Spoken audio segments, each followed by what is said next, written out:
Well, hello again. For those of you who are returning, what bold, intrepid souls you must be to return to something you never quite know what it's going to be. Well, this is surely one of those because there's some things I'd like to practice with. Sometimes I really know what I'm going to be saying, or kinda, but sometimes I need to practice some things because I'm really just learning how to do certain things. And obviously, one of the most significant things to do is to learn to be able to feel. And I found that it's not enough just to want to feel, but it is facilitated, feeling is, by a sincere desire to want to learn more about how to feel. So I'm going to share with you a principle that I found to be very useful, and it is useful to help me remove things that are causing blockages in my capacity to feel. So I'm going to share it with you. It has some unusual elements to it. Now, some of you know about these images and some of you may not. But basically, for me, these three symbolic sequences of little blue ball, pink ball, white ball, blue, pink, white, and a vertical line, these are symbolic expressions of sometimes what I would call the three gates or three locks from the mother's side of the family. And why that's so important is my estimate, only my own estimate, that maybe 80% of someone's capacity to feel is actually regulated by the emotional involvement on the mother's side of the family. Not only does the mother have all of the gestational biochemical experiences from conception through gestation and early childhood, breastfeeding and things that men don't do, but women transfer the mitochondria. The mitochondrial DNA is only transferred by women.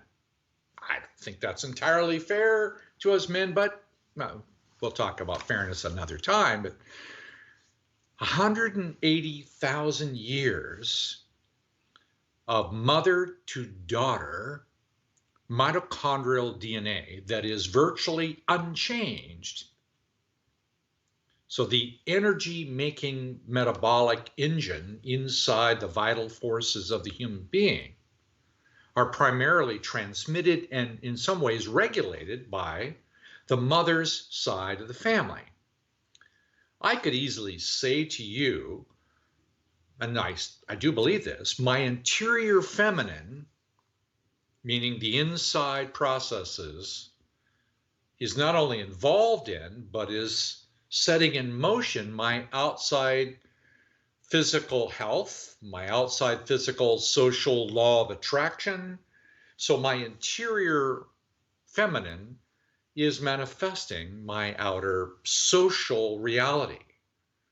So if I have somebody to have an accident with, my interior feminine is exactly communicating with them at exactly what time to arrive and where. And if I have an accident with them and I break a bone, my interior feminine knows exactly every single joint is numbered and every cell is numbered. So my interior feminine would know exactly where to break my right knee instead of my left.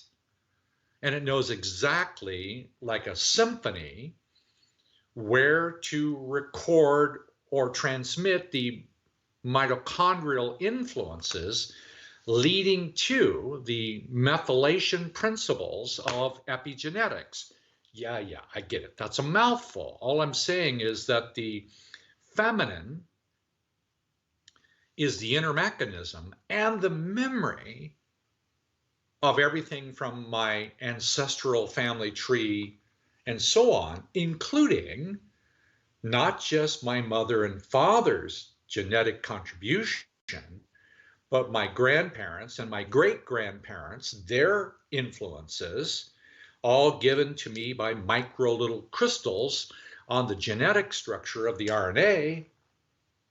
Yes.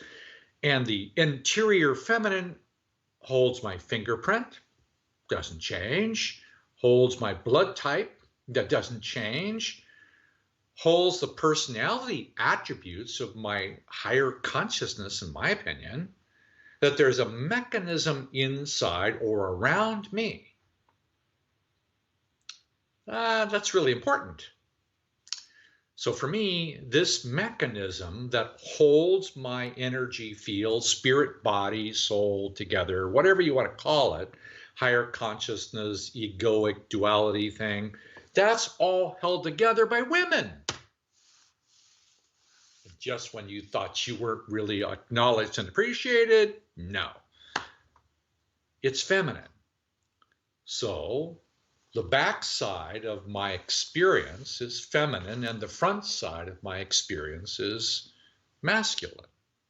Yes, there's a governing meridian flip around thing, but don't worry about that. Ascending, there are 6. Descending, same 6, with opposite designations. So up the front, masculine, down the back, feminine. The long hair of the woman actually is involved in manifesting my reality. Inside this autonomic function is also a free will function where I can make a choice. And one of the choices I can make is to do or not to do these 3 balls. Yes, it's symbolic, but connecting the heart, and this one over here, the same 3 balls. So we're going to discuss for a moment, I'm going to share with you what some of my process is about these 3 balls. And my opinion, you really have to learn sooner or later these 3 balls. What are they? Regulated by the feminine. Well, for me, they correspond to 3 grandmothers on the mother's side of the family that have been interwoven into the long-term metabolic sequence and everything that has to do with cleaning and receiving and a whole bunch of other very important things. All of the elements of cleaning the body, which by the way also means releasing something that you want to get rid of, they are the precursors to cleaning. So you can say it's skin, you can say it's bowels, you can say it's kidney, you can say it's spleen, and on and on and on. Immune system functions clean, yes, everything cleans. Yes, lung cleans, air cleans, breathing cleans, liver cleans. Yes, there's a whole bunch of interior feminine qualities that are set in motion by your sincere desire to want to feel. Phew. Very first step onto the balance beam is done with the feminine. Now, I know that sounds odd, but if you would imagine stepping onto a balance beam just wide enough for 1 foot, but you step with the wrong foot first, the masculine foot, you go a little ways and you fall off. I'm saying to step on the path to the experience to progress starts very much in an interior feminine place that I would identify as the first gate, the blue ball that we're referring to here. What is it? Well, self. Yeah, I know that's nebulous, but the capacity to feel myself. You can say that's soul. You can say that's conscience. You can say that's feeling. You can call it lots of things later, but let's at least examine what it does mechanically. I won't go into the kidney function, which it's involved in, or in women, the ovarian function or the reproductive function, or in men, more of the testicle function or adrenal function. But let's just say that there is the first ball. The first ball is the ball of one. Sounds simple, yes, but that means me. Now I'm going to use some three-dimensional metaphors that I've not used before that also are graphically symbolized here. But I have a little bowl, just a simple little bowl. But this bowl to me is, well, almost about the size, but a little small, I admit it, of exactly the area associated with the heart that covers the heart. Now, you well know that you have a skin around your heart, not across the top of your heart, but that skin from around the middle of the heart down for adults is the pericardium. It has all kinds of functions we won't go into. It's a two-walled skin, and it holds the heart. Not important to go into all the details yet, but later it will be, because the greater the clarity of what you're seeking to unfold gives you the opportunity to have intention and sincerity about the thing you want to experience. Okay, that's a mouthful. I'll come back to it again a different way, but first, bowl. Now, the diameter of this first bowl only includes you. Ideally, the sincere desire to want to occupy individually your experience of feeling. You can say it a lot of ways, but the sincere desire to feel my own soul, or me. You can call it authentic or higher or better or whatever you want to call it. I don't care. The sincere desire to want to feel me. Wow. Diameter of inclusiveness, 1. Later on,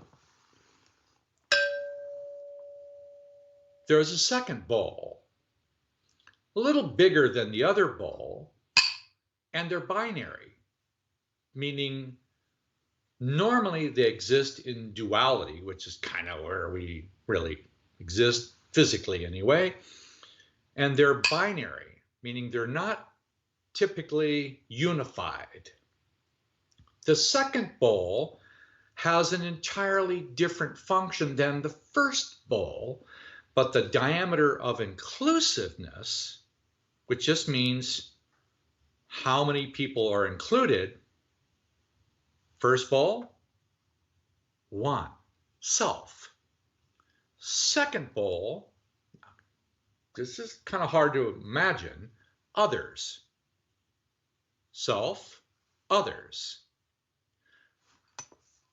Wait, don't get bored, because we have, well, another bowl. Well, this bowl is much bigger than the first bowl and the second bowl. The third bowl, diameter of inclusiveness, all.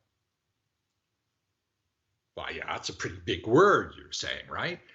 First, self, others, all. Diameter of inclusiveness, all. Yeah, you might think that's a nebulous word, but no, it isn't. It includes all. Seen and unseen.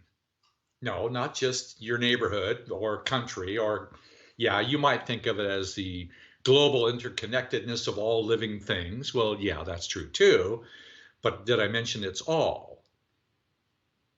Yes, that's bigger than that. Seen and unseen, which means all souls, incarnate and not incarnate, human and not human from, well, anyway, did I say all? Yeah, so 3 diameters. Self, others, all.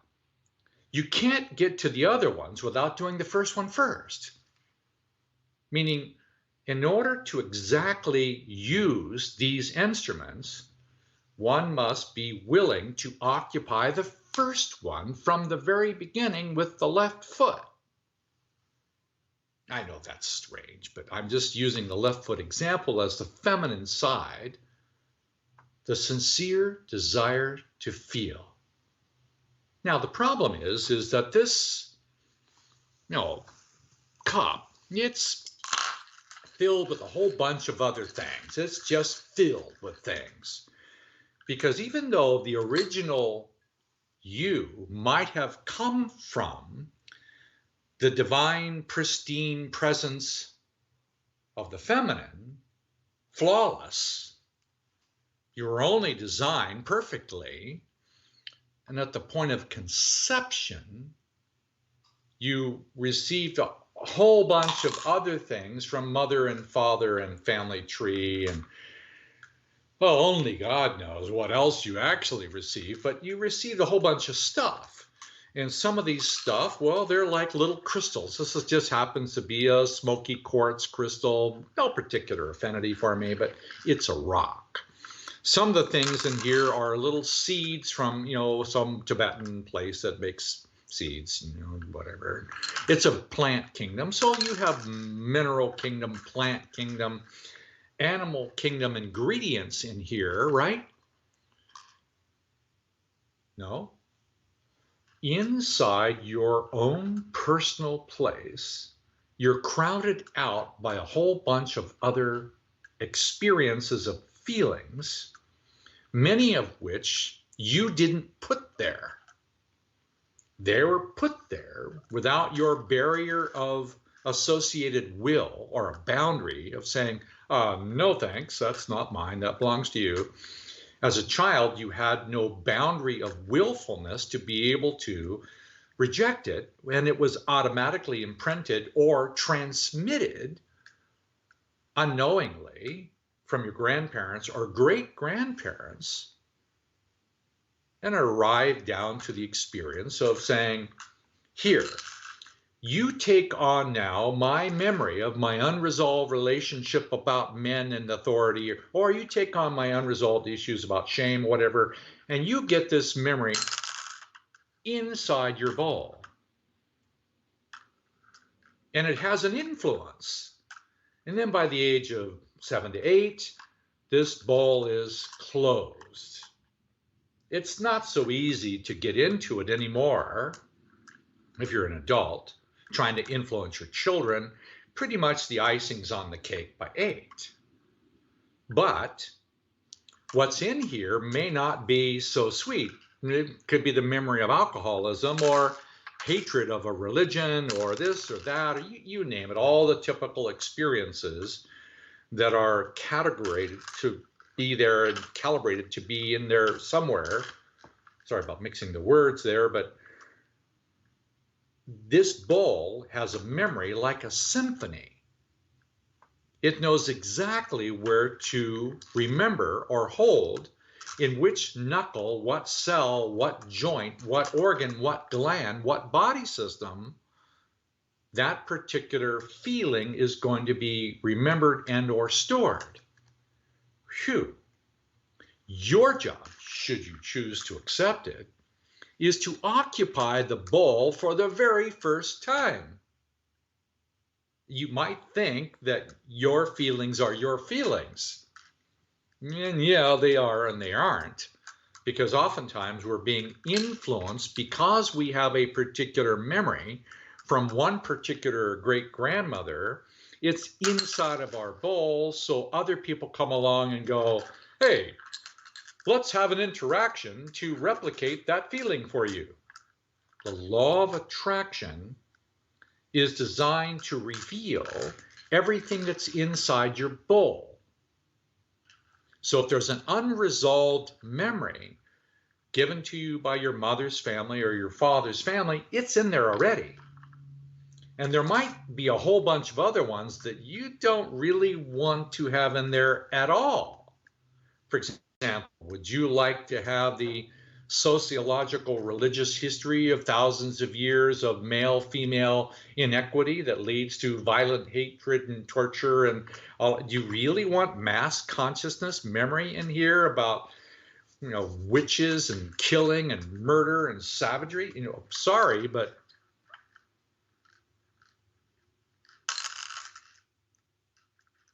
yeah, they're in there. So sooner or later, in order to be able to occupy the ball of one, now I know I'm using another metaphor, but inside this ball is, well, there's another you. The pristine, original, authentic you, without all of the other influences that undermine your existence. Now, it's there, but it's not readily available until you deal with the other things that are stopping you from feeling it. Escapism, denial, excuses, you name it, projection, a variety of maybe 30 to 40 facade outfits we wear. A facade is basically a social emotional image I use to protect myself or deny existence of feeling. It could be a projection, such as an attack. It can be an escapism, such as a self-attack, or you name it, pandering and or abusiveness of self or others, right? These are all facades. Now, in order to get to myself, I have to remove them because I sincerely want to feel them. You cannot remove what you cannot feel. You cannot feel what you do not feel. You cannot feel what you're denying feeling. And you cannot even know until you deal with the numbness that stops you from feeling it. Okay, that's a lot of words all at once. Sorry about that. Oh, did I mention bowl number 2? Bowl number 2 is the means by which you clean the first bowl. Bowl number 2 is a bowl that has to do with social emotional transformation to accept, allow, receive, or not accept, allow, receive, transform, metamorphose, dark night of the soul, forgiveness, a whole bunch of other very useful things designed to clean the first bowl. So I have to learn how to have a feeling, return it to the first bowl. So if you come along and you and I have one of these, a triggered social law of attraction moment where something comes and I say, well, damn you, you are the reason I'm feeling this way. And yeah, well, sorry, but yeah means I'm going to attack you with denial and rejection and projection. And that's just a facade, right? Or I'm going to run away and make myself the victim and be small because I'm going to attack myself rather than have to face your attack. So I'm going to kill myself before I even turn to kill you. And I'm not even sure which one's even better, but they're both not nice. Second bowl. Second ball has a diameter about as wide as your arms expanded. Why? Because it covers the spirit, body, mind diameter. I know there's a lot to consider in that statement, but I'm saying that you have a living series of layers around you. You have a physical body, and then you have something that would be more akin to an etheric body or a spirit body or the container of all of it in the white ball like an outer skin, you have a will.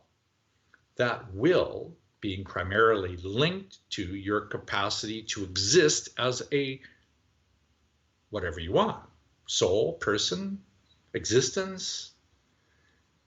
There is an innate power in the outer containment one that has the ability and the capacity to remember everything you've ever forgotten or you didn't know that you got. So I'm saying that there is a will-based mechanism inside you that remembers every smell, taste, flavor, color, sound, sensory input, seen and unseen in the spectrum of the physical or the spectrum of the invisible on the astral or etheric level. It remembers everything. So the slightest thing that you did to throw sand in the sandbox when you were 2 that you don't remember, any damaging influence between you and the exchange with another child or person or an authority called a teacher is remembered. Wow. Anything slightly unloving is remembered. And that includes everything that is loving as well, because all of those memories now have a single mission: to be replicated. Wow, wait. You mean if I have a nasty event when I'm 4 years old, I don't remember it, and it creates a trauma in my childhood, there is a mechanism designed to keep replicating it at larger and larger scales. Diameter number 1, me. Diameter number 2, other people in my social emotional environment. Well, by the way, that's more than just those included in your eyesight. Last one. Oh, wow. So there is a connection to spirits that have something of a connection to an unresolved feeling inside me that can be triggered by spirits to replicate. My suggestion is simply this: learn how to occupy the first bowl. Step on path. The sincere desire to want to be me. The sincere desire to want to be myself. The sincere desire to want to feel every feeling inside me, known or unknown to me, regardless of where it comes from, and regardless of the consequences of desiring to want to feel it. Phew. The sincere desire to want to occupy my existence. That means I'm going to need to use the second ball, cleansing, transformation, metamorphosis, release, acceptance, whatever you want to call it. You can call it violet flame if you want, or you can call it grace, or you can call it other things, because it has a whole variety of skill sets. Now, later on, these skill sets are very important because you can only activate some of the best ones by the sincere desire to want to use it, such as a sincere desire to want to receive love. You might have a hunger to have somebody adore you, but if you haven't already activated a sincere desire to receive love, it can't really get to you. Well, not very easily anyway. Now, this same gate opens the next gate, which is the sincere desire to receive love from the divine function. In order for me to be able to receive, I have to occupy the sincerity of my own existence. And very few people I've ever met, with the exception of just a few, actually even occupy that position. I can honestly say to you, I'm striving to be there, but no, I'm not very good at it. Can I feel all the feelings inside me and simultaneously seek to open and allow the transformation through forgiveness and grace? No, I'm not very good at it. Trying, but bowl number one leads to bowl number two. Now, I'm going to show you something completely different to show you the same diagram, but in a different way. Here's a slightly different way of looking at it.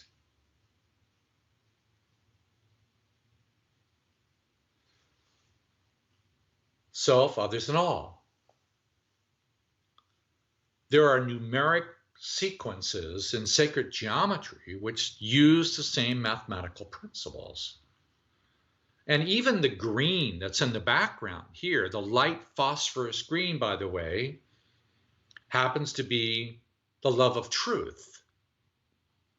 His wife, the ability to receive change and receive love, truth, love, I know that's a metaphoric experience, happens to be also two of the grandparents that occupy your mother's side of the family. Now, some of you don't want to relate to anybody else, but the reality is you can't progress without actually experiencing the pancreatic function combined with the venous function of the heart cleaning. So the ability to receive in the physical body and the metabolic function that's related to it, yeah, they're connected. I know that's a mouthful again, but I'm saying that this is a symbolic reference. Okay, let me give you just another one here.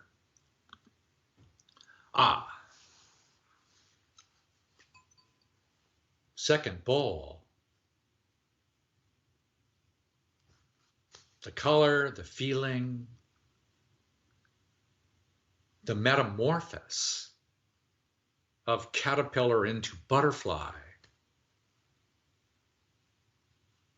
The transformative function of the second gate. Dark night of the soul, black swan, whatever you want to go through, void, emptiness, grief, horror, terror, fear. Yeah, this is a transformational experience associated with the left side of the heart, where the blood primarily comes through first the spleen, and that cleans out dead cells. And then it moves it around in kidney and liver and lung functions, and it comes back around and prepares it to be sent out. Now you see remember the graphic I showed you before, which had the gold heart? Remember this one? The gold heart function is the front half of the heart that sends. So weirdly enough, the yin side of the heart is connected to the yang side of the heart. So the giving function of the giving intentionally of the heart to care for and friendship, laughter, celebration, sharing facilitates the yin side of the heart to move its clean, new, oxygenated blood into the metabolism of the physical body. The same thing happens emotionally. Well, all I just said was, for every element of cleaning, it's ideally led by the experience of giving. So the two sides of the masculine and feminine functions of the heart are facilitated by the blue ball of you wanting to grow and feel and move and transform. Shoot, I know that's a lot. Okay, I'll just tell you what, just a couple more pictures and we'll, who could not like this one? The light green leading to the pink.